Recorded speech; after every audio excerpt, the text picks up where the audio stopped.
नमस्कार मंडळी, कशा आहात? मस्त ना? आज एक कडधान्य आहे अख्खा मसूर. आपल्याकडे महाराष्ट्रात केला जातो, मी पण करते. त्याची भाजी कशी केली मी तुम्हाला दाखवणार आहे. बघा, हे मी सामान सगळं काढलेलं आहे. त्यानंतर व्हिडिओ केलेला आहे. लसूण आहे, कोथिंबीर आहे, धना आहे, जिरा आहे.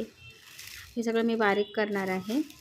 बघा, धना टाकते, कांदा चिरलेला आहे, टॅमॅटो घालायचा. टॅमॅटो मी बारीक चिरून घालणार आहे, मिक्सरला नाही घालणार. मिरची टाकलेली आहे, जिरं, धणे, हे बघा लसूण, कोथिंबीर. मसाला करते आधी. अख्खा मसूरची भाजी करते आणि हा लसूण आहे. ओके, देशी लसूण असतो माझ्याकडे आहे. कांदा. ओके, अख्खा मसूरची भाजी खूप दिवसांनी मी रेसिपी अपलोड करत आहे. चटणी टाकलेली आहे, बारीक त्याच्यातच टाकणार आहे, म्हणजे बारीक होते, म्हणजे मसाल्यामध्ये मिक्स जास्त होते. आणि मीठ आणि हळद आणि कांदा लसूण मसाला फोडणीला टाकणार आहे मी. ओके, आणि हा सगळा मसाला मी बारीक करणार आहे. त्यानंतर हा मसाला तयार करायचा आणि फोडणी द्यायचा. अख्खा मसूर जसा हॉटेलमध्ये मिळतो तसा. तुम्हाला तिखट हवं असेल तर जे आपले खडे मसाले आहेत, 1 लवंग, 2 लवंगा, थोडीशी दालचिनी आणि थोडे मिरे टाकून तुम्ही हे करू शकता. आम्ही तिखट खात नाही म्हणून मी टाकत नाही जास्त. हे तुम्हाला मी ऑलरेडी सांगितलेलं आहे. थोडं पाणी गरम करायचं. 1 ग्लासच केलेलं आहे. तिघा चौघापुरती भाजीचं मी प्रमाण सांगत आहे तुम्हाला. 1 ग्लास. आणि रात्री अख्खा मिक्सर भिजू घालायचा. त्यानंतर करा. आणि तुम्ही डायरेक्ट मिक्सरला शिजवून पण फोडणी देऊ शकता, पण भिजू घातल्यानंतर भिजू घातल्यानंतर आपल्याला डायरेक्ट फोडणी टाकता येतं.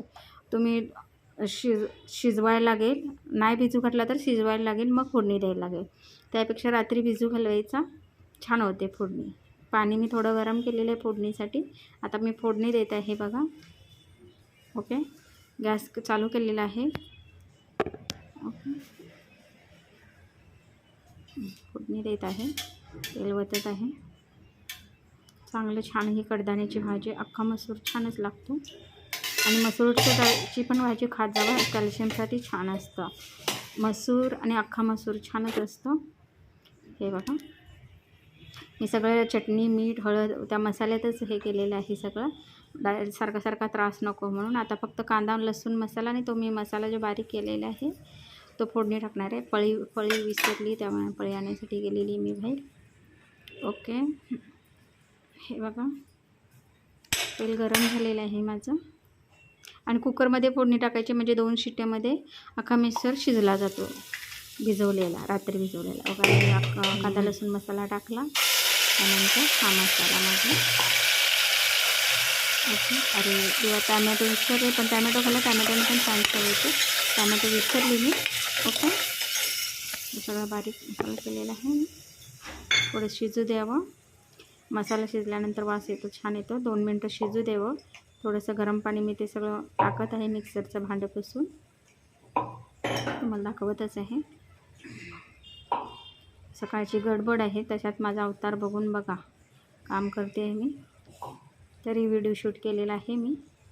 खूप छान लागते भाजी. कडक ज्वारीची भाकरी किंवा कडक बाजरीची भाकरी असेल त्याबरोबर खाल्लं तर खूपच छान लागतं. ॲक्च्युली ज्यांना चपातीची सवय आहे त्यांनी चपातीबरोबर पण खाऊ शकता, पण ज्वारीची भाकरी आणि बाजरीची भाकरी मऊ नसावी, कडक असली की नाही तर खूपच छान लागते. तुम्ही ढाब्यावर गेला, कोल्हापूर, इस्लामपूर साईड, त्यावर ही खूप भाजी फेमस आहे. तुम्ही खाऊ शकता. तिकडे कराड त्या साईडला जाऊन खाऊ शकता ढाब्यावरनी. त्याला अख्खा मसूर म्हणतात. आणि ज्वारीची कडक भाकरी बाजरीच्या कडक भाकरीवर छान लागतो. मसाला बघा मी शिजू दिलेला आहे, शिजलेला आहे. तो उकळला की पाणी टाकलेलं आहे. तो उकळला की आता अख्खा मसूर भिजलेला टाकायचा आणि 2 शिट्ट्या झाल्या की आपली भाजी तयार. झटपट आणि छान भायके हेल्दी रेसिपी आहे. तुम्ही भाकरीबरोबर, ज्याला भाताबरोबर खायचं असं ते तुम्ही खाऊ शकता, पण छान लागते ही भाजी. कडधान्यातला हा नवीन प्रकार आहे. तर फ्रीजमध्ये विसरले वाटतं, म्हणजे ते आणायसाठी मी गेलेली आहे. बघा माझा पसारा बघा. ओके, उकळलेला आहे हा मसाला. आता मी ते टाकत आहे बघा. वाफ दिसते ना तुम्हाला, चांगला शिजलेला आहे. ओके, असं करायचं.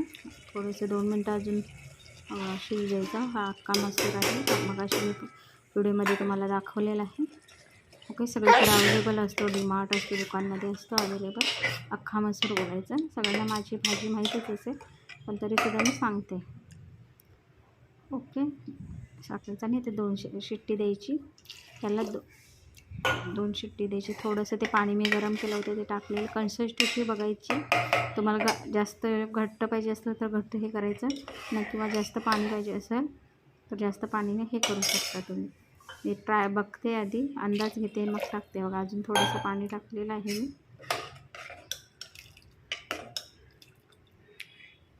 असं टोपण लावायचे आणि 2 शिट्ट्या द्यायची. आपली भाजी तयार.